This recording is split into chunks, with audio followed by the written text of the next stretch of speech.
He did so well. Awesome. I was glad to be a good puzzle maker, 'cause it was a pretty good puzzle there. Wow.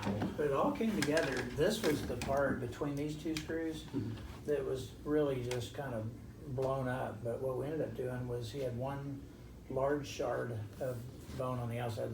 The cortex of the bone is just like a chicken bone. It's that hard white stuff. But if you break it open inside, it's kind of hollow, Right. kind of that little gooey stuff. But so one big chunk of the gooey stuff, which we call cancel stone, and one big shard were just free floating. But it's the best bone graft in the world. So it's way better than ordering a cadaver bone from the lab. Is that you just stick it back in there, you know, in all the right places, and then hope it fills in. So that's why this area is not quite as dense. Is that's, you know, the kibbles and bits areas, but it came back together beautifully out to length. We've restored the mortise, the weight bearing part perfectly.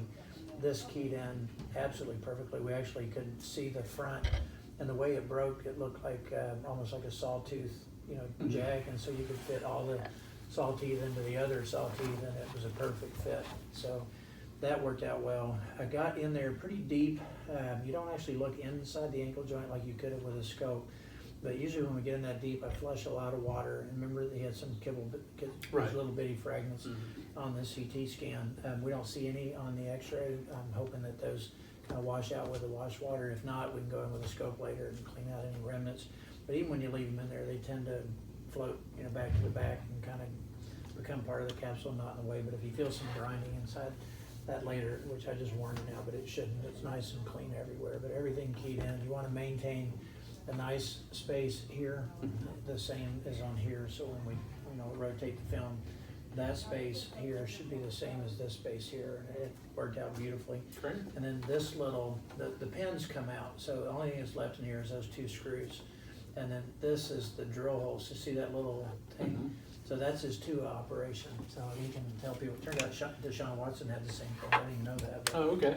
so Tommy's got the same tightrope now that Deshaun and Tua both have, so we may have to switch him over to quarterback.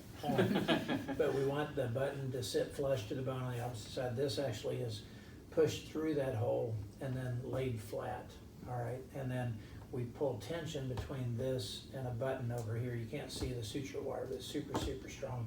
And then that pulls the bone back together, and you can pull it pretty much as hard as you want because it's hard to get past that, but it's in perfect alignment. So for something that started off kind of north, south, east, and west, it's all headed in the right direction now. He keep all these for showing. Okay. And then at the end of the day, these pins, these are guide pins that we put in to do the screw and the drill over the guide pin, but they come out. So he'll just have those two screws, that, and all this stuff, and then we'll take all that out, probably somewhere in 6 months to a year.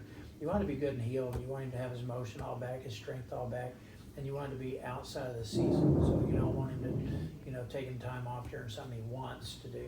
Okay. If you were an adult, we'd leave all these in you and just say, go live your life. And kids, it's optional. It's not mandatory that you take them out, but I just find that anything that's metallic outside your bone, every time you hit it, it hurts a lot more. And if you got in a car wreck or something, somewhere in the span of your life, then if you bent screws and bent plates, it's a nightmare for the next guy who has to inherit that. So for us, you know, our odds are better than going to college where there's, you know, cliffs and beer and women and Bad decisions. yeah, bad decisions abound. But all of us made it, you know, without having a terrible ankle fracture. So it's kind of one of those percentage things. Is that typically in kids we take the hardware out. Typically in adults we leave the hardware in. Okay. So we'll see how he's doing with it all. There's also, we didn't see it, there's a little nerve, little sensory nerve up near the top that sometimes when the plate has to go up higher, they'll have a numb spot. Numb spots are numb spots. They don't hurt you, they don't make you weaker, but it's no fun to have a numb spot. So I always mention that, but usually if it's in the way, it's a variation on the normal anatomy, but it happens, you know, enough that we look for it. I didn't see anything, you know, we were able to get the plate down really, really nicely. And it's super strong. Actually, I was concerned about getting, we like to get 3 screws on either side of the main part of the fracture. So all through here, you can put all the screws in you want, it doesn't do any good because all that's just combinated, so you're not really holding anything together. So with this new plate that they had, these are tinier screws, but we were able to actually get 3 really good purchases, what we call locking screws, and a 4th one. So instead of just 2, we actually have 4 with one, you know, one good size one and 3 little ones that act as strong as a big one. So It's a pretty unstable fracture, and we're probably gonna still keep him off his feet for a good 4 to 6 weeks, but, it's a pretty stable construct, so if he does slip and fall, you don't have to gasp and wonder if he messed everything up. We'll see him next week. We haven't put the splint on yet. Christina's putting the final layer in the skin on the big incision side. Put him in a splint today. He'll elevate it. Physical therapy will work with him either late this afternoon or tomorrow for sure. And they'll be able to go home tomorrow. It just all depends on his comfort level. Dr. Ragavan kind of spoils us all because when she puts in a block, you don't have near as much discomfort. She did a real nice one as always, so we got that going for him too. So hopefully he'll just enjoy the ribeye steaks tonight. Right. I had one a couple nights ago, they're always good. They've had ribeye steaks every night since this hospital opened 25 years ago. But it's not a bad place to eat. Awesome. All right, Thank so he's you in good so shape, but keep much. those for show and tell. He'll like Yes, sir. seeing that down the road. Thank you. We'll check on you later. Okay. Thank you. You're very welcome. Thank you for bringing us your kid. Yes, sir.